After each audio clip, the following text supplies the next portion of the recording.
Once upon a time, there were 3 little kittens, and their names were Mittens, Tom Kitten, and Moppet. They had dear little fur coats of their own, and they tumbled about the doorstep and played in the dust.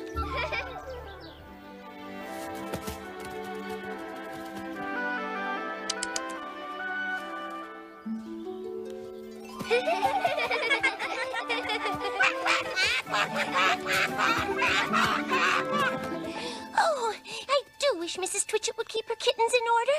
It's the last straw.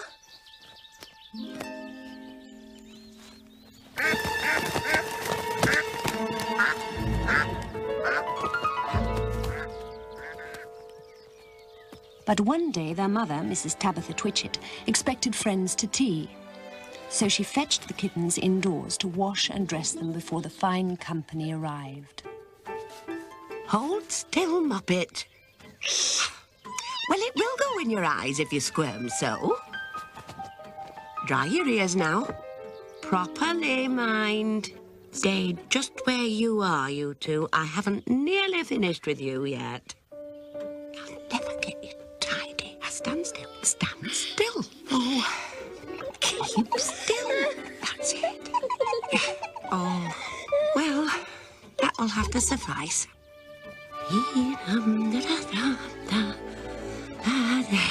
Fresh pinafores for you. Oh, there you are, Tom. Don't they look lovely? Where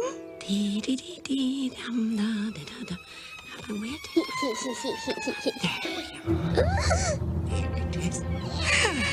Now then, Tom. Goodness me, I'd not realised quite how you've grown. Oh, dear, oh, dear. Breathe in a little, Tom. Oh, now look. We'll just have to make the best of it. I can't breathe even. Oh, don't be silly, Tom.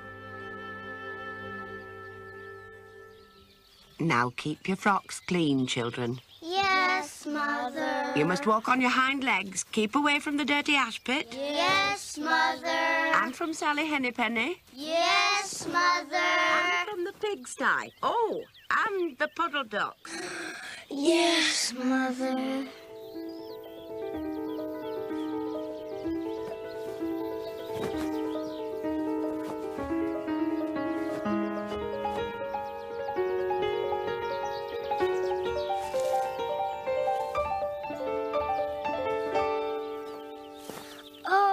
Let's climb up in the rockery and sit in the garden wall. And if we turn our pinafores round, ooh.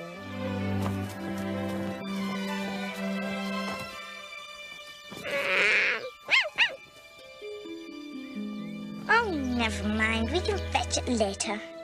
Where's Tom? He's still down there. Look, come along, Tom. Hurry yourself up.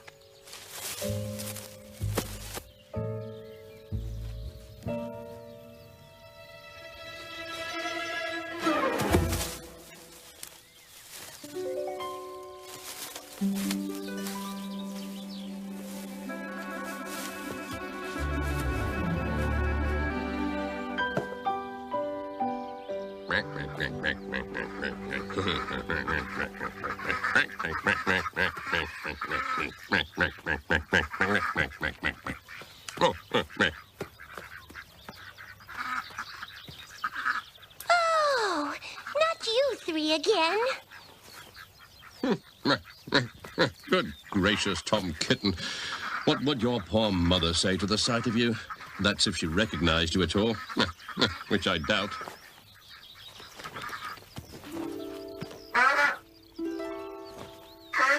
Rather fetching, don't you agree?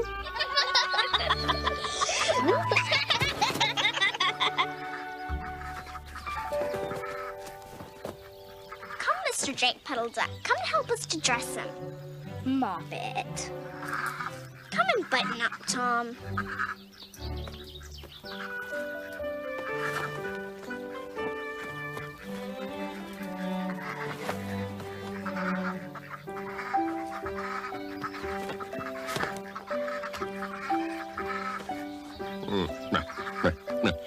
It's a very fine morning.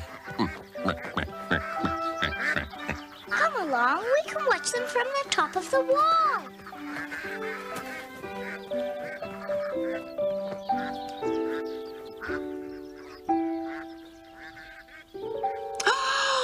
Just look at you. Look at you. I can't trust you out of my sight. My friends will arrive in a minute and you are not fit to be seen. I am affronted. Now, go straight to your room. And not one sound do I wish to hear. Oh, Cousin Ribby, Henrietta, do come in. Good afternoon to you, Tabitha. Where shall I leave my bonnet? Well, I'll take it, Ribby. Thank you. May I take your cloak, Celia?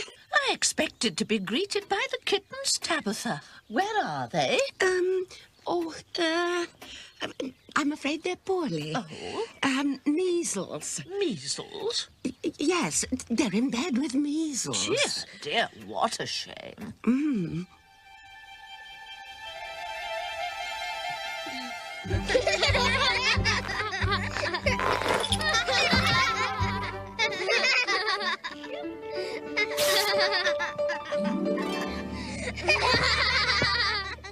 Marty. Oh, I've never heard such a noise in this house. I think this is... You did say they were poorly, didn't you, Tabitha, dear? I'm not coming here. Another piece of parking. You know, Henrietta. I shall get one of my headaches.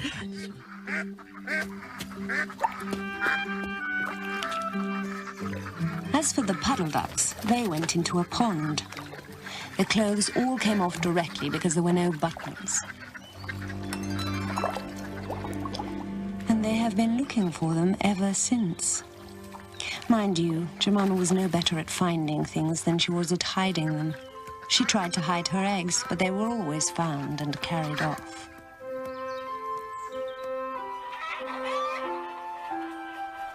You will never hatch your own eggs, Jemima, you silly doll. I wish, nay intend, to hatch my own eggs, Rebecca. But the farmer's wife has forbidden it. And indeed, I have not the patience to sit on a nest for 28 days, and no more have you, Jemima. Huh, you would let them go cold, you know you would.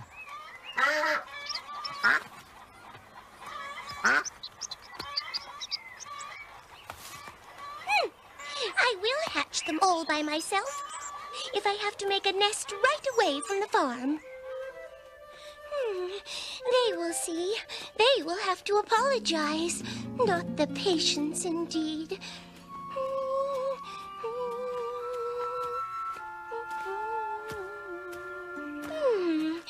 Now then. Oh, the far wood looks a safe, secluded spot.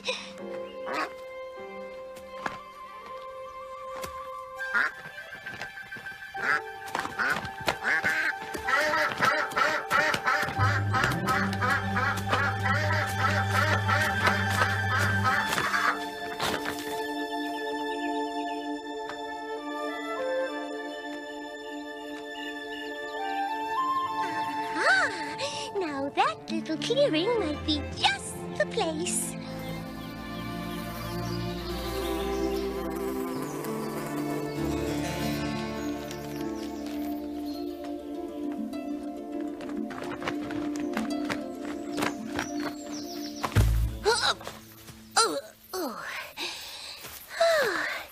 Oh dear. Dry and secluded. Prime requirements at the very least. Perhaps between the roots of this... Oh. Mac, Mac. Madam, have you lost your way? Oh, no. On the contrary, quite the contrary. Though it's most civil of you to ask. No, it concerns the nest. The nest? Oh, dear lady, where? To be more exact, the nesting place. I am trying to find a really convenient dry nesting place so that I may sit my eggs. Is that so, indeed? But surely the farmyard. Yes, one would think that would be the very place. But no. One cannot call one's eggs one's own. That infuriating hen, she truly believes that she's the only one with the patience to hatch a clutch of eggs. Well, really? Indeed, how interesting. I wish I could meet with that fowl. I would teach it to mind its own business. But as to the nest, there is no difficulty. I have a sack full of feathers in my woodshed. Oh, but oh, too kind. I couldn't put you to the trouble. The inconvenience. Oh, no, my dear madam. You will be in nobody's way. You may sit there as long as you like.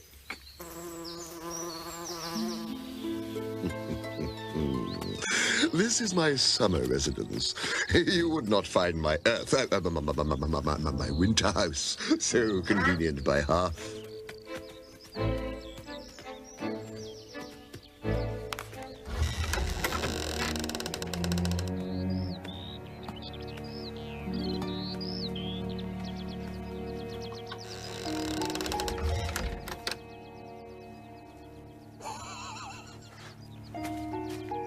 Goodness, I've never seen so many feathers in one place. There must be sufficient for filling at least 2 quilts. Very comfortable, though, and perfect for making my nest. So warm, so dry.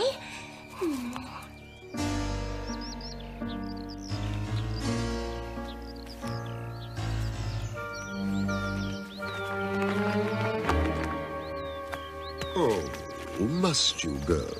Surely. No. I've imposed on your hospitality quite far enough, and already the others will be wondering what's kept me away from the yard so late. But I shall return to lay more eggs tomorrow. Oh, yes, of course. Yes, more eggs. Oh, of course, dear lady. Now I'm certain I couldn't leave the care of my nest in better hands. Absolutely. Oh, nothing I like better than eggs and ducklings. I should be proud to see a fine nestful in my woodshed. Oh, what could be a finer sight?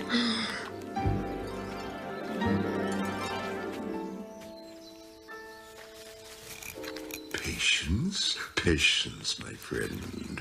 Ooh, patience. Jemima Puddle Duck came every afternoon. She laid 9 eggs in the nest. They were greeny white and very large. The foxy gentleman admired them immensely. He used to turn them over and count them when Jemima was not there. So I shall return tomorrow when I intend to sit my eggs. And I will bring a bag of corn with me so that I need never leave my nest until the eggs are hatched. They might catch cold. Madam, I beg you not to trouble yourself with a bag. I will provide oats. But before you commence your tedious sitting, I intend to give you a treat. Let us have a dinner party all to ourselves. Oh, what a truly splendid idea. Oh, how kind, how thoughtful. May I ask you to bring up some herbs from the farm garden to make a savory omelette? Sage and thyme and mint and 2 onions. Oh, and some parsley. I will provide lard for the stuffing. Lard for the omelette. Sage, thyme, mint, parsley, and onions from the kitchen. Yes. Jemima Puddle Duck was a simpleton. She quite unsuspectingly went round nibbling snippets off all the different sorts of herbs that are used for stuffing roast duck.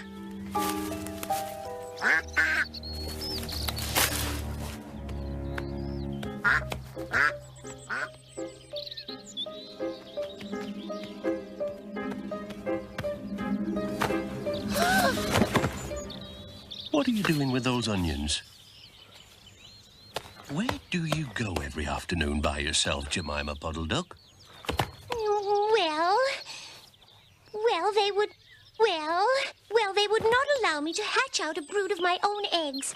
That puffed-up, overbearing hen so maligned me gossiping in the farmyard that even my sister-in-law, Rebecca, said that I should not have the patience to sit for 28 days. It's all right for her. She does not care to sit her eggs. Go on. So I set off to find a secret place where no one could interfere. And did you? Oh, a wonderfully secluded clearing in the woods. And the gentleman there was so helpful. Gentleman? Oh, yes. Elegant with the most distinguished sandy whiskers and a beautiful bushy tail. And such manners.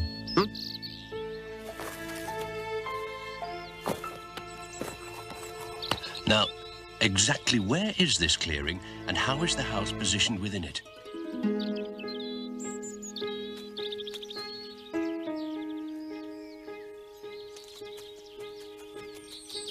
Kep had no doubt who the sandy-whiskered gentleman was, so made haste to find the 2 foxhound puppies who were out at walk with the butcher.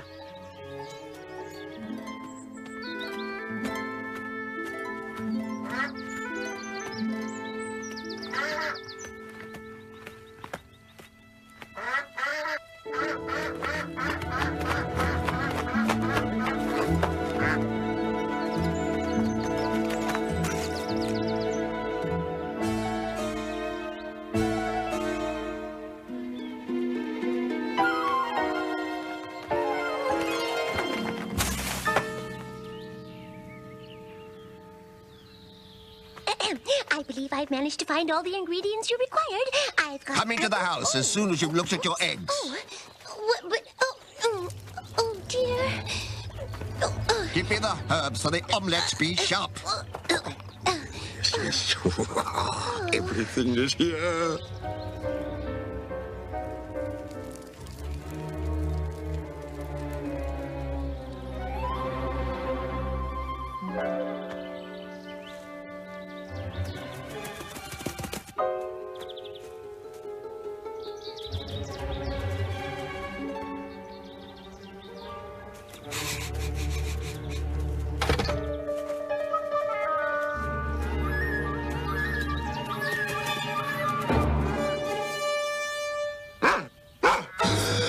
What is this?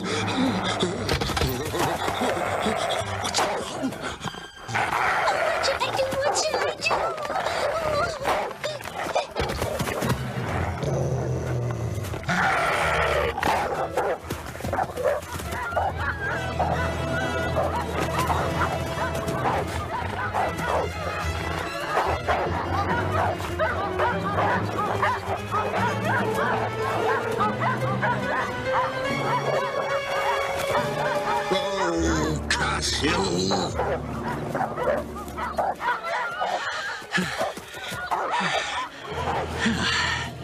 And I think that's the last we shall see of that foxy-whiskered gentleman. What to do? What to do? Oh, dear, oh, dear, oh, dear, what to do?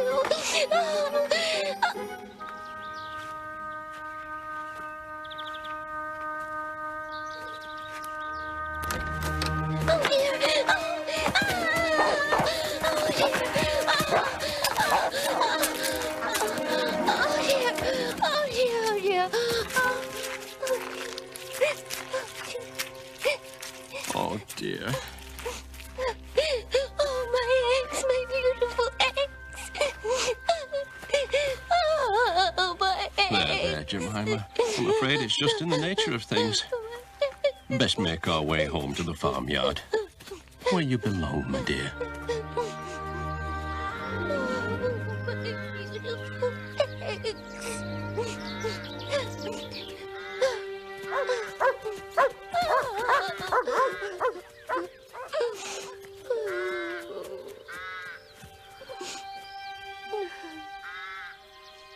Jemima Puddle Duck was escorted home in tears on account of those eggs.